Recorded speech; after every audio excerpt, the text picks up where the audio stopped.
Very good morning to all.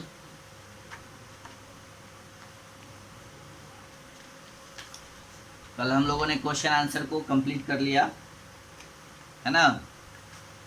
अब इससे आगे हम लोगों को देखना है word wise, page number 43। Okay, आप लोग अपने बुक में इंग्लिश में पेज नंबर 43 निकालिए और उसमें देखिए वर्ड वाइज है ना। और नीचे लिखा हुआ है रीड दिस सेंटेंसेज, यानी इन सेंटेंसेज को पढ़िए। Pay attention to the highlighted words, और जो हाईलाइटेड वर्ड्स हैं उन पे ध्यान दीजिए, है ना। Pay attention to the highlighted words. Next है सेंटेंस जो है वो है don't invite him to your glassware showroom, है ना। He is a bull in a china shop. यहाँ देखिए bull in a china shop, ये हाईलाइटेड वर्ड है। नेक्स्ट सेंटेंस है take the bull by its horn and tell him that he needs to work and support himself. तो यहाँ पे bull by its horn, है ना, ये हाईलाइटेड है। उसके बाद नीचे देखिए do you believe his cook and cock and bull story, है ना। कॉक एंड बुल स्टोरी, यहाँ पे cock and bull story highlighted है।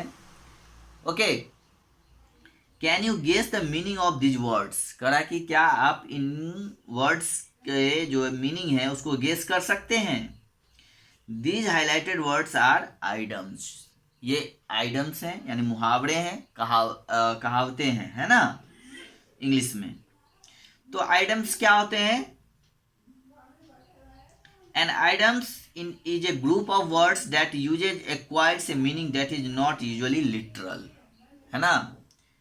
तो जैसे हम लोग इंग्लिश में पढ़ते हैं, कोई वर्ड दिया हुआ रहता है उसका मीनिंग लगा लेते हैं, तो आइडम्स मुहावरे जो होते हैं उस तरह के नहीं होते हैं। उसके लिटरली प्राय जो है उसके लिटरल मीनिंग जो होते हैं वो लिटरल नहीं होते हैं। तो उसके जो है वो ग्रुप्स ऑफ वर्ड्स होते हैं और उसके मीनिंग जो होते हैं वो कुछ जैसे हम लोग मतलब जनरल सेंटेंस जो पढ़ते हैं उससे वो काफ़ी डिफरेंट होते हैं, है ना। जैसे यहाँ पे कुछ एग्जाम्पल्स दिए हुए हैं आइडम्स के और उसके मीनिंग भी दिए हुए हैं। जैसे टू स्लिप योर माइंड, अब पेज नंबर 44 में टर्न करके देखिए, और टर्न पेज नंबर 44 और ऊपर में जो कुछ आइडम्स दिए हुए हैं उसके मीनिंग भी दिए हुए हैं साथ में। Correct, to sleep your mind, जैसे टू स्लीप योर माइंड, तो वैसे अगर हम लोग इसको देखेंगे तो स्लिप का मतलब होता है फिसल जाना, योर माइंड तो मतलब टू स्लिप योर माइंड मतलब दिमाग का खसक जाना, इस तरह से कुछ होगा।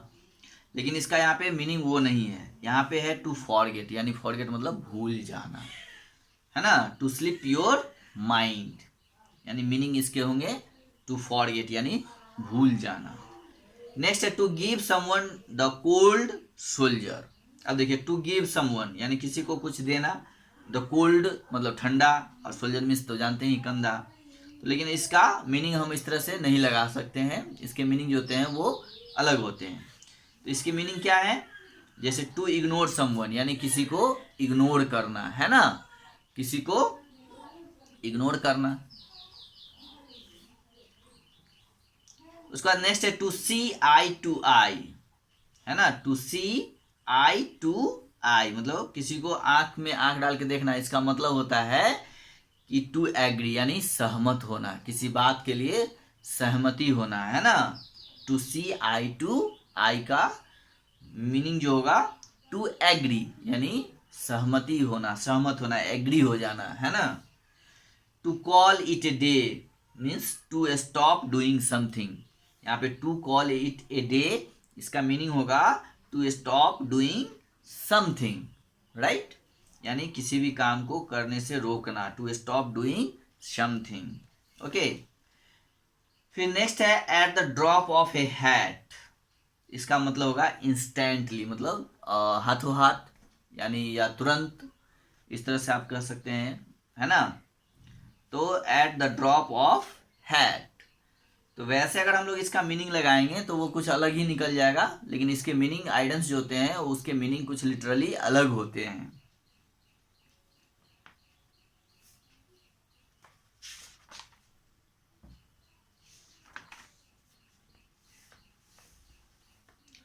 अब देखिए यहाँ पे नीचे जो है टिक द करेक्ट ऑप्शन। अब यहाँ पे कुछ आइटम्स दिए हुए हैं जिसको जो है इसमें टिक करना है ना, जो सही उसके मीनिंग होंगे। जैसे टू मेक एंड्स मीट, इसके नीचे 3 ऑप्शंस दिए गए हैं। To earn enough to live, to tie a rope, to jump over a line. तो यहाँ जो टू मेक एंड्स मीट दिया हुआ है, टू मेक एंड्स मीट, इसका मतलब है to earn enough to live, है ना, मतलब जीने के लिए काफी पैसों की होना का जरूरी है या कड़े मेहनत की जरूरी है। ठीक है, तो आपका ये टू मेक एंड्स मीट का जो करेक्ट ऑप्शन है वो है a, to earn enough to live. Next two, question number 2, to burn the candle at both ends, to burn the candle at the both ends. अब देखिए यहाँ पे जैसे कैंडल के बारे में लिखा है कि to burn the candles at the both ends, यानी दोनों तरफ से कैंडल का जलना, लेकिन इसके ये मीनिंग नहीं होंगे, है ना। इसका जो है मीनिंग होगा वो होगा to work for a long hours, यानी काफ़ी देर तक काम करना। To work for long hours यानी काफ़ी समय तक काम करना, लंबे समय तक काम करना। टू स्पिल द बीन्स, इसका मतलब होगा टू टेल सेक्रेट, यानी किसी को रहस्य बताना। To tell a secret, secret का मतलब होता है रहस्य। तो 3 का सी होगा। Number 4, to lead someone up the garden path, तो इसका मतलब ये होता है टू मिसलीड समवन, यानी किसी को मिसलीड करना, है ना, यानी गलत चीजें बताना। तो 4 का A. 5, to face the music, इसका हो जाएगा आपको B, to face the consequences, है ना, यानी परिणामों का फेस करना। तो ये फर्स्ट में आपका फर्स्ट का ए, सेकंड का सी, थर्ड का सी, फोर्थ का ए और फिफ्थ का बी में आप टिक कर लेंगे। अब देखते हैं हम लोग ग्रामर गाइड, है ना। इस ग्रामर गाइड में देखते हैं कि क्या है। तो इसमें read this passage and circle the pronounce in it. तो प्रोनाउन हम लोगों ने पहले भी पढ़ा है कि प्रोनाउन क्या होता है, इसको हम लोगों ने ग्रामर में भी पढ़ा है कि प्रोनाउन जो होता है वो नाउन की जगह आता है, यानी जो नाउन का के स्थान पे, यानी नाउन के को रिप्लेस करता हो उसको हम लोग क्या बोलते हैं, प्रोनाउन बोलते हैं। ठीक है, तो प्रोनाउन कौन कौन से होते हैं हम लोगों ने पहले भी पढ़ा है। प्रोनाउंस जो होते हैं लाइक जैसे I, we, you, he, she, it, they, me, us, him, her and them are used in place of the names of people and things and are called personal pronouns. यानी ये जो इतने भी words हमने बोले हैं जैसे I, we, you, he, she, it, they, me, us, him, her and them, ये सारे वर्ड्स जो हैं वो किसी भी जो है पीपुल के नाम के बदले या किसी थिंग्स के नाम के बदले जो है आते हैं, है ना, जिसको हम लोग पर्सनल प्रोनाउन भी कहते हैं। ठीक है, यानी pronouns like I, we, you, he, she, it, they, me, us, him, her and them are used in place of the name of people and things and they are called personal pronouns. और ये सब जितने भी हैं वो सारे personal pronouns हैं। दूसरा जो होता है वो होता है पोजेसिव प्रोनाउन, यानी ऑन द अदर हैंड, यानी दूसरे तरह से जो है हम लोग बोल सकते हैं पोजेसिव प्रोनाउन जो होते हैं is a pronoun that show the position or tells who or what owns something। ठीक है ना, यानी कोई भी चीज किसका है, उसका मालिक कौन है, उसका उस पे किसका अधिकार है, तो इन चीजों को पॉजिटिव प्रोनाउन जो है वो बताता है। पॉजेसिव प्रोनाउन जो होते हैं और कोई भी सामान किस चीज किससे बिलोंग्स करता है ना, यानी उस पर किसका अधिकार है, वो किसका है, तो उन चीज़ों के बारे में बताता है। जैसे हम लोगों ने पढ़ा भी था, जैसे हम लोग लिखते हैं पॉजेसिव प्रोनाउन, जैसे कोई भी नाम लिखते हैं, जैसे हमने यहाँ लिख दिया जय, है ना, तो ये नाउन है। सबसे पहले तो हम लोग देखते हैं कि ये नाउन है। अब इसको हम लोग पॉजेसिव नाउन कैसे बनाएंगे? तो इसको पॉजेसिव नाउन बनाने के लिए हम लोग क्या करते हैं कि किसी भी नाउन के ऊपर हम लोग सबसे पहले एपोस्ट्रॉफी डालते हैं। क्या डालते हैं? एपोस्ट्रॉफी। और उसके बाद हम लोग एस लगाते हैं। तो ये नाउन जो है पॉजेसिव नाउन हो गया, राइट। अब इसके बाद जैसे हम लिख देते हैं यहाँ पे कार, CAR, कार, ठीक है। तो जैसे जय, JAY एपोस्ट्रॉफी एस, जय कार, यानी ये जय का कार है, यानी ये कार जो है, दिस कार बिलोंग्स टू जय। ओके। जैसे राज,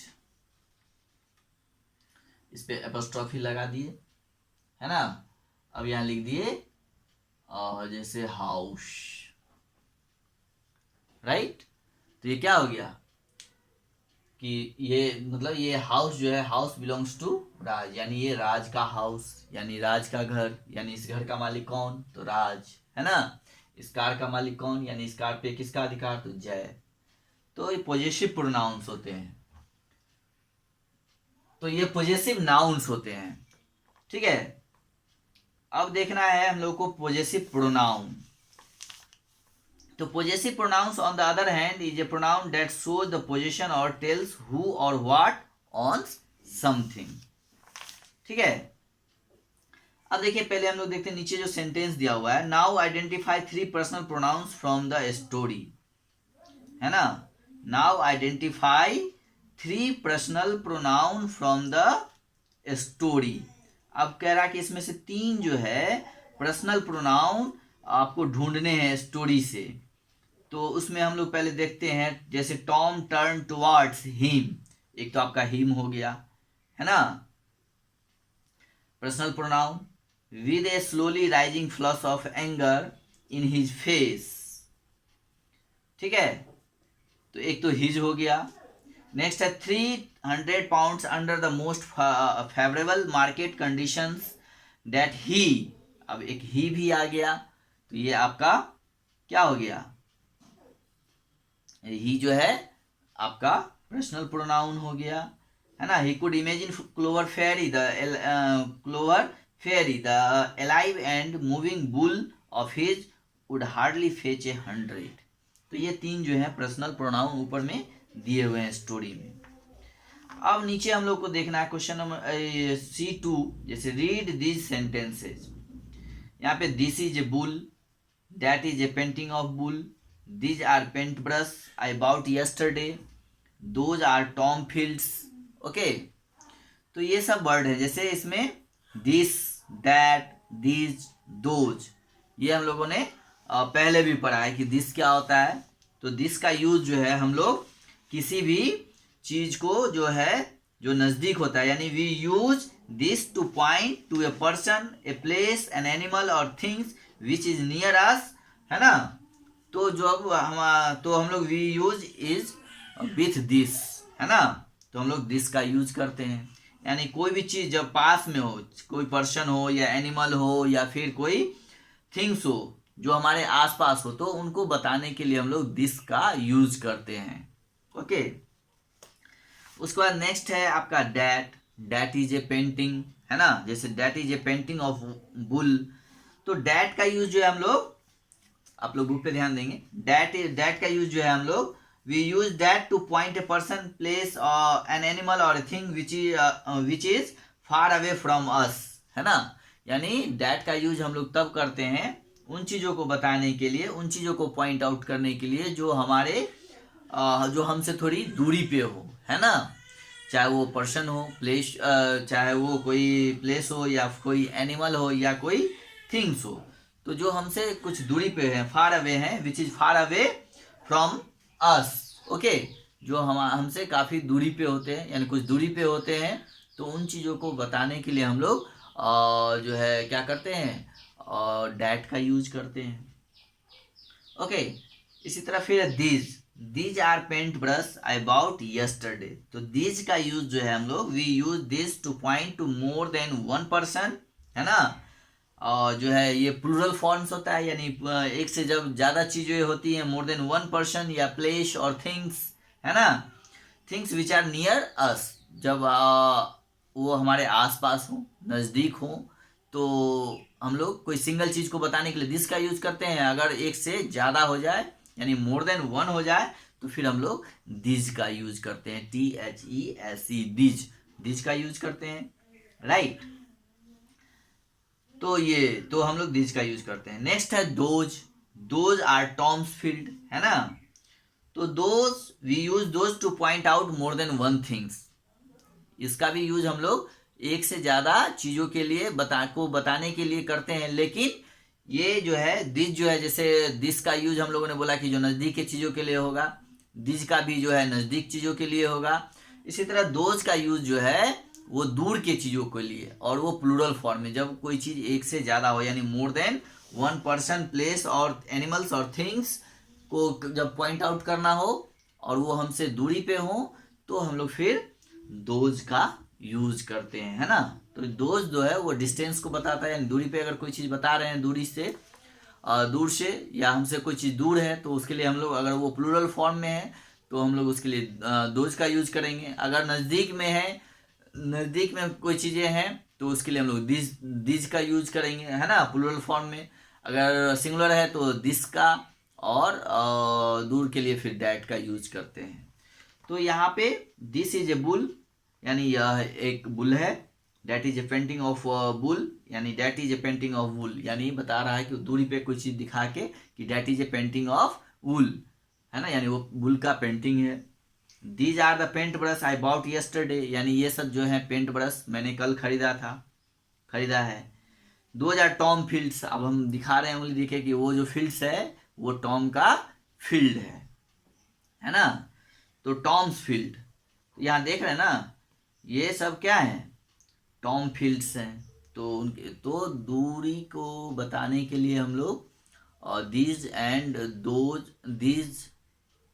दैट्स एंड दोज का यूज करते हैं, और नजदीक के चीजों को बताने के लिए दिस और दीज का यूज करते हैं। अब इसी तरह यहाँ नीचे जो है कुछ आपके टिक the correct demonstrative pronoun in each of this sentences. तो ये सब जो वर्ड्स हैं, दिस, दैट, दिस, दोज, ये सब क्या है, ये डिमोन्स्ट्रेटिव प्रोनाउन है। क्या है, डिमोन्स्ट्रेटिव प्रोनाउन, यानी किसी भी चीज को पॉइंट आउट करने का, बताने के लिए, प्रदर्शित करने के लिए, दिखाने के लिए हम लोग this, that, this and those words का यूज करते हैं, है ना, डिमोन्स्ट्रेट करने के लिए, डिमोन्स्ट्रेशन के लिए। अब यहाँ पे नीचे जो है tick the correct demonstrative pronoun in each of this sentences. This oblique those are rotten apples. यहाँ क्या होगा, this and those are rotten apples, यानी एप्पल्स हैं, तो यानी ये मोर देन वन है, तो हम लोग यहाँ पे दिस का नहीं, दिस और दोज में से चूज करना है कि दिस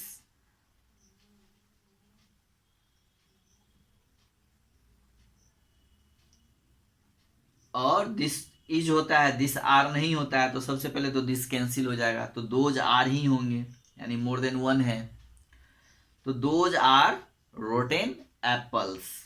तो इसमें फर्स्ट में जो है वो हो जाएगा आपका those, THOSE, those are rotten apples.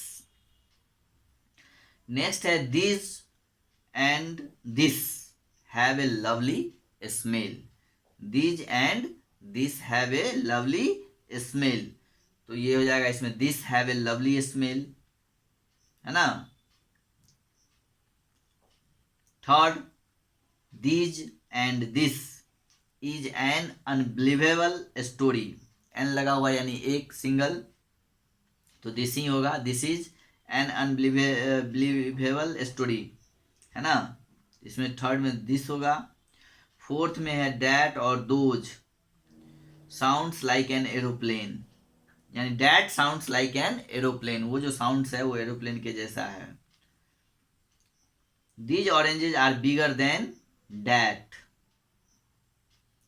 Okay.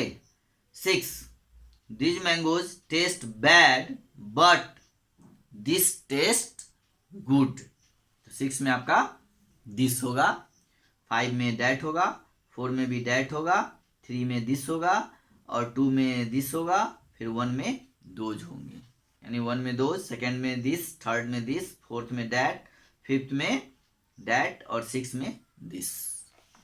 तो ये आपका चैप्टर अब समाप्त हो गया। अब हम लोग अगले दिन नेक्स्ट चैप्टर को रीड करेंगे, पढ़ेंगे फ्रेश चैप्टर को। तब तक आप लोग इसके क्वेश्चन आंसर को डन करिए, बनाइए, कंप्लीट करिए, कॉपी में नोट डाउन करिए। ओके, फिर हम लोग आगे पढ़ेंगे बाद में।